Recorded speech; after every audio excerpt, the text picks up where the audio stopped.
Hello mga kabato. Good morning. Prepare na ako. Magpapadialysis ako ngayon. Schedule ko ngayon. Naantay ko na lang si Mr. Nagbibihis pa. Mamaya dadalhin ko kayo doon kung pwedeng mag-video. Magbi-video tayo. Para makita nyo kung paano ang process ng dialysis at ang situation namin habang nagda-dialysis kami.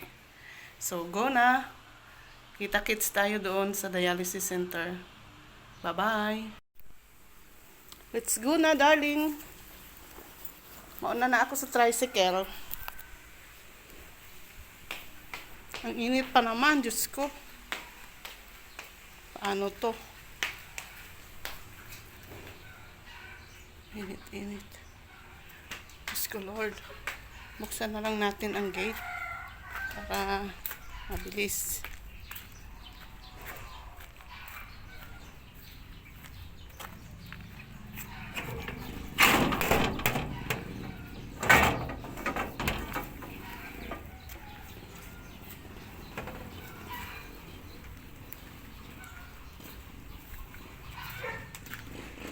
Sakay na tayo sa tricycle.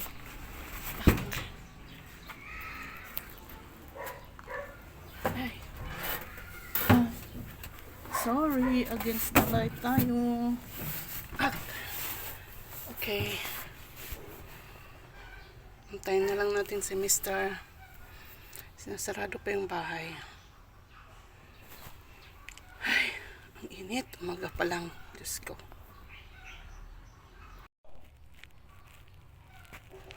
Tingnan mo, ang laki na ng mukha ko. Nandito kasi yung manas ko. Dahil yan sa fistula ko, nanggagaling sa kamay ko. Pero okay lang naman yan, sabi ng doktor. Pero so far, wala naman sa aking mga paa. Wala.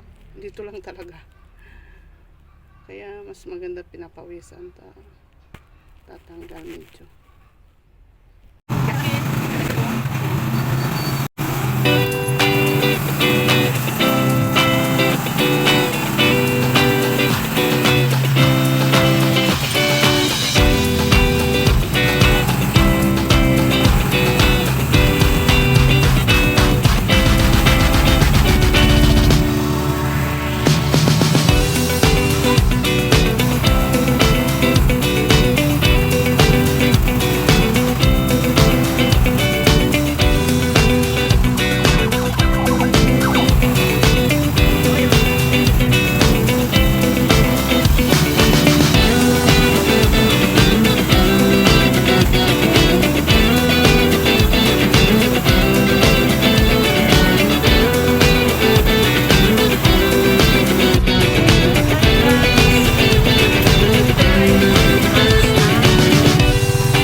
Naantay ko pa si Mr. Nag-parking ng kanyang tricycle. Mamaya papasok na kami dyan sa hospital.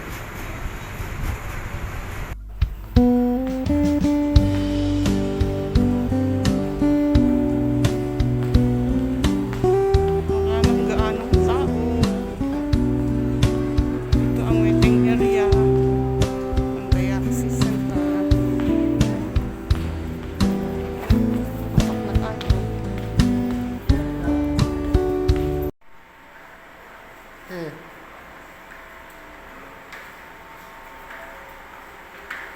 60 na.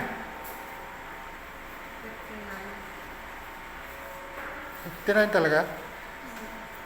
Oh.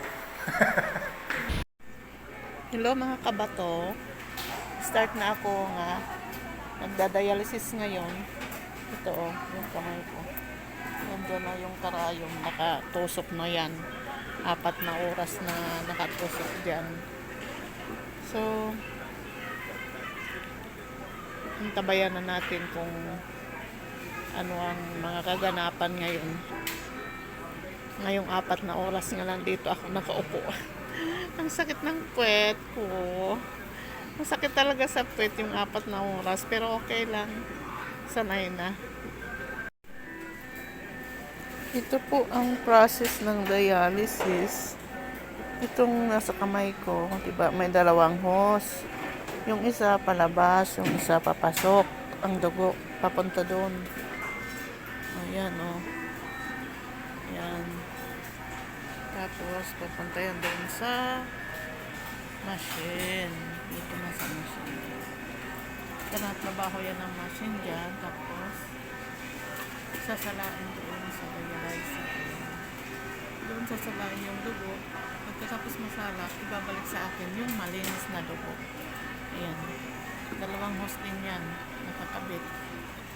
Yung malinis na dugo, babalik sa akin. Tapos lalabas yung madumi. Papasok yung malinis. Ganun. Dalawang karayom yan yung nakatusok sa akin ng 4 na oras dyan. Ano? Pero okay lang naman pag masakit lang pagtusok. Pero habang nandyan na yung 4 na oras na yan, wala nang sakit yan. Yun lang kung may problema doon sa loob. Halimbawa nag-leak ang karayom doon, nag-leak sa loob, yun parang magbabal siya, parang mamamaga siya. Pero uulitin naman nila yun hanggang maayos. Yun. Tapos ito ang situation namin ngayon dito sa dialysis center. Ayan, isang row sila yan. Isang row sila sa tapat ko. Isang row din kami dito sa linya ko. Tapos doon sa likod, may dalawang row din yan doon yung magkatapat. Yun ang situation namin dito sa dialysis. Para lang kami nagpapapots pa. Diba, oh? Yun. Ganyan kami.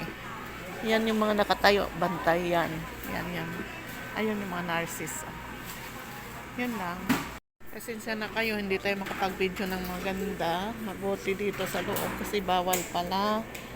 Pero at least na-videohan ko itong machine at saka kung paano yung process. Yung galing sa akin nga dugo, papunta sa machine tapos pabalik. Hello mga kabato.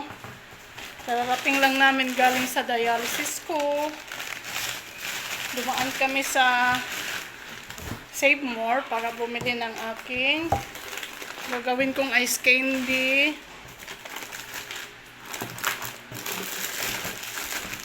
Ito oh, cream densada. Dalawang cream densada ang binili ko. Ito. Tapos ubi nga condense. Cream densada again. Para sa aking ice candy.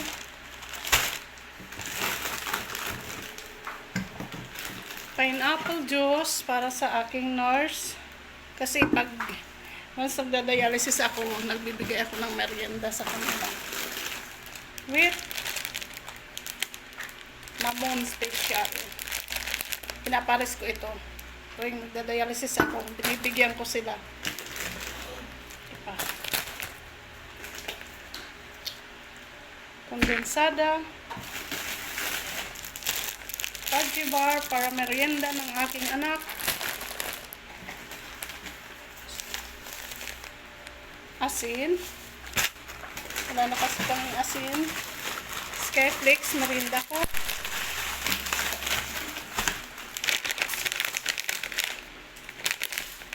Sugar crackers. Dalawa sila. Milo para sa mister ko. Mushroom salt. Breadcrumbs. Para pag nagluluto ako, may breadcrumbs ako. Again, onion garlic crackers. Mahilig kasi ako dyan. suka, vinegar, mushroom, cream mushroom, 2 tang juice, Tetra Pak, panghalo sa spaghetti. 2 sila. Tapos, ice candy wrapper. Yan lang po. Tapos, bumili ako ng turon para sa darling ko, sa anak ko nga bunso. Favorite niya kasi yung turon sa Save More. Yan lang po. Bye-bye!